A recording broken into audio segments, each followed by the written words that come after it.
అందరికీ నమస్కారం. మా ఉమెన్స్ స్పెషల్ ఛానల్కి శుభస్వాగతం. నేను మీ గాయత్రి వాడ్రేవు. మరి కార్తీక మాసంలో 8వ రోజుకు చేరుకున్నాము.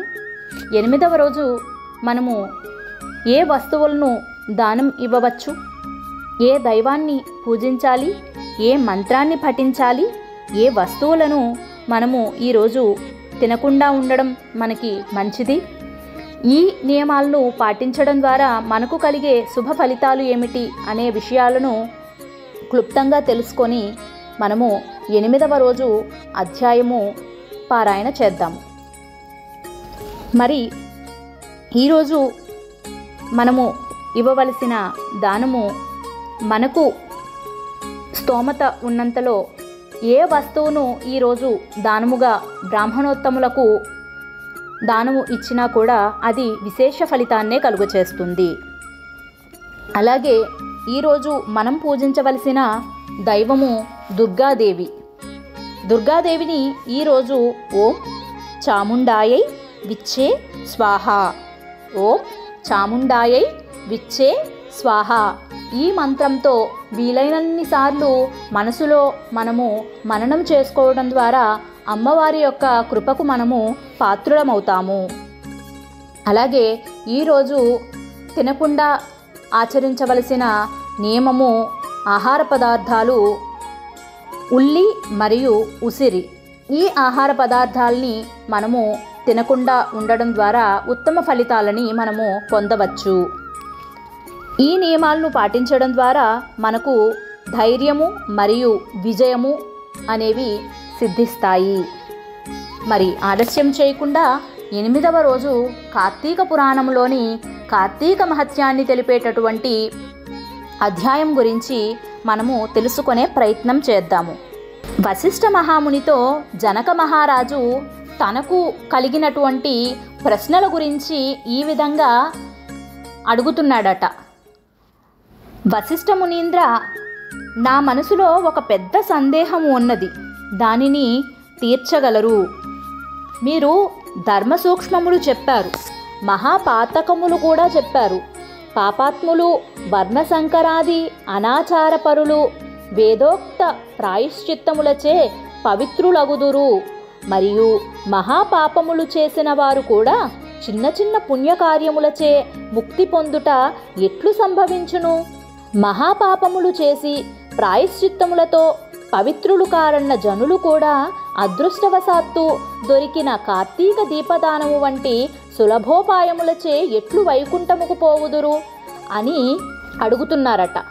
ఇంకను పెద్ద కొండను కాలిగోటుతో మీటగలమా? ఇంటికి నిప్పంటించుకొని పిడికెడు నీళ్లు చల్లినా అవి ఆరిపోవునా? నదీ ప్రవాహములో బుద్ధిపూర్వకముగా దుమికి గడ్డి పరకమును ఆధారముగా పట్టుకొన్నచో అలాంటి వారు గట్టెక్కగలరా? స్వయముగా కొండ మీద నుండి దుమికి మధ్యలో ఒక చిన్న తీగను పట్టుకొన్నచో అది పతనము నుండి రక్షించునా? అట్లే మహాపాపములు చేసిన వాడు స్వల్పమైన ధర్మములను ఆచరించి విష్ణు పదములను అసలు ఎలా చేరగలడు అని జనక మహారాజు వశిష్ఠ మహామునిని అడిగాడట. ఈ విధంగా అడిగిన ప్రశ్నలకు వశిష్ఠ మహాముని ఈ విధంగా సమాధానం చెబుతున్నాడట. మహారాజా, కేవలము ధర్మములే కాదు, ధర్మ సూక్ష్మములు కూడా అనేకమైనవి ఉన్నవి. అవి సత్వ రజోస్తమో గుణములు. తారతమ్యములను బట్టి హెచ్చు తగ్గులతో నడుచుచుండును. ఈ 3 గుణములు మాయ వలన అనగా ప్రకృతి వలన సంభవించినవి. సత్వగుణములతో చేసిన ధర్మము సూక్ష్మమని చెప్తారు. ఇది విశేష ఫలితములను ఇస్తుంది.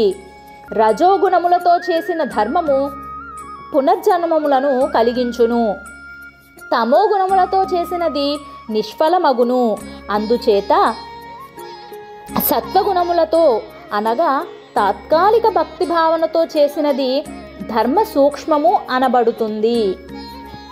దేశకాల పాత్రలు గుర్తించక విధి విధానాలు తెలియక చేసిన ధర్మములు తామసము అనబడును. ఇది నిష్ఫలములు. దేశకాల పాత్రలను విధి విధానములను తెలిసి చేసినది సాత్వికము.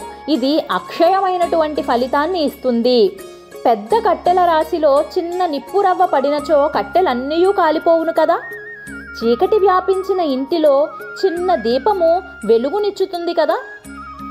ఎన్నిసార్లు బురద గుంటలో దిగినను ఒక్కసారి మంచినీటితో స్నానమాడినా బురద అంతా కొట్టుకుపోతుంది కదా. అట్లే సత్వగుణములతో చేసిన సూక్ష్మధర్మము తెలిసి చేసినా తెలియక చేసినా అది మహాఫలితాన్ని ఇస్తుంది.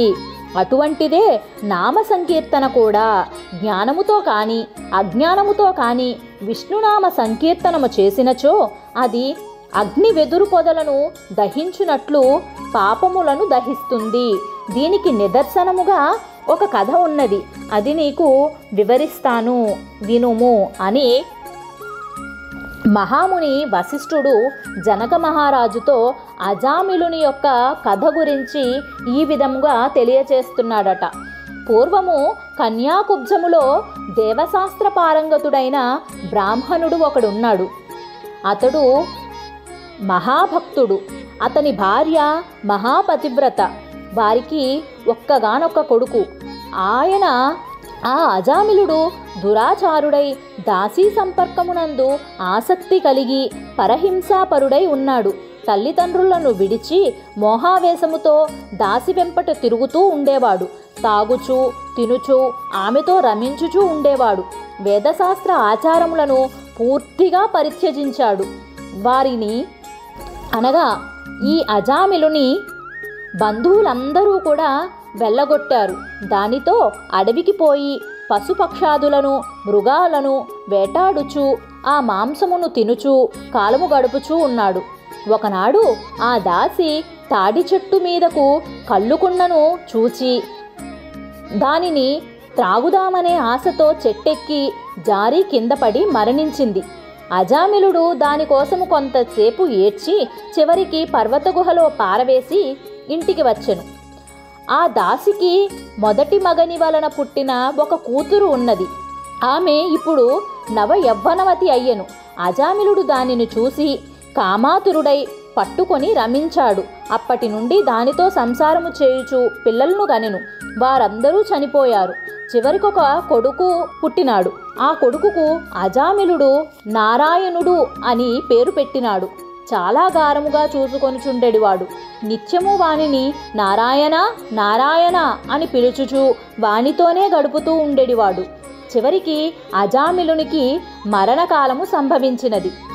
అజామిలుణ్ణి తీసుకుపోవుటకు భయంకర రూపమైన యమదూతలు వచ్చారు. అజామిలుడు యమదూతలను చూసి భయపడి దూరముగా ఆడుకుంటున్న కొడుకును నారాయణ అని పిలిచాడు. యమదూతలు ఆ అజామిలుడి నోటి వెంట నారాయణ అను నామము వచ్చినది. అది విని ఆ అజామిలుడి దగ్గరకు జంకి దూరముగా నిలబడ్డారు.